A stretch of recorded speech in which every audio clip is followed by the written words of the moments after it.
சுதந்திர தினத்தன்று தேசிய கொடி ஏற்றுவதை தடுப்பவர்களை குண்டர் சட்டத்தில் சிறையில் அடைக்க வேண்டும் என்ற ஒரு கருத்தை பதிவு செய்திருக்கிறார் சென்னை உயர்நீதிமன்ற நீதிபதி ஜி ஜெயச்சந்திரன்.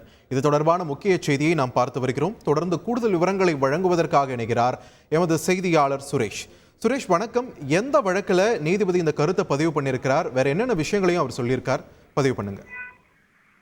வணக்கம். சென்னை உயர்நீதிமன்றத்தில் நீதிபதி ஜெயச்சந்திரன் இன்றைக்கு காலைக்கு தன்னுடைய வழக்குகளை விசாரணைக்க துவங்கும் முன்பு முறையீடு என்ற அடிப்படையில் அந்த வழக்கு அவசர வழக்குகள் விசாரிப்பது தொடர்பாக வழக்கறிஞர்கள் முறையீடு செய்வது வழக்கம்.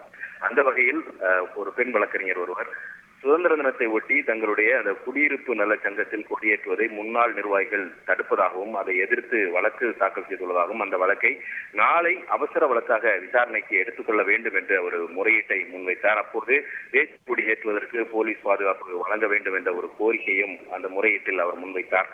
அதற்கு நீதிபதி கொடியேற்றுவதை யாரும் தடுக்க முடியாது, அப்படி கொடியேற்றுபவர்களை தடுத்தால் அவர்களுக்கு எதிராக குண்டர் சட்டத்தில் சிறையில் அடைக்க வேண்டும் என்று கருத்து தெரிவித்தார். மேலும் தேசிய கொடியேற்றுவதற்கு பாதுகாப்பு வழங்குவது என்பது ஒரு அவமானமான விஷயம் என்றும், கொடியேற்றுவதை யாரும் தடுக்க முடியாது, தடுப்போர் மீது காவல்துறையினர் நடவடிக்கை எடுக்காவிட்டால் வேண்டுமானால் உயர்நீதிமன்றத்தில் வழக்கு தொடரலாம் எனவும் நீதிபதி தெரிவித்திருக்கிறார்.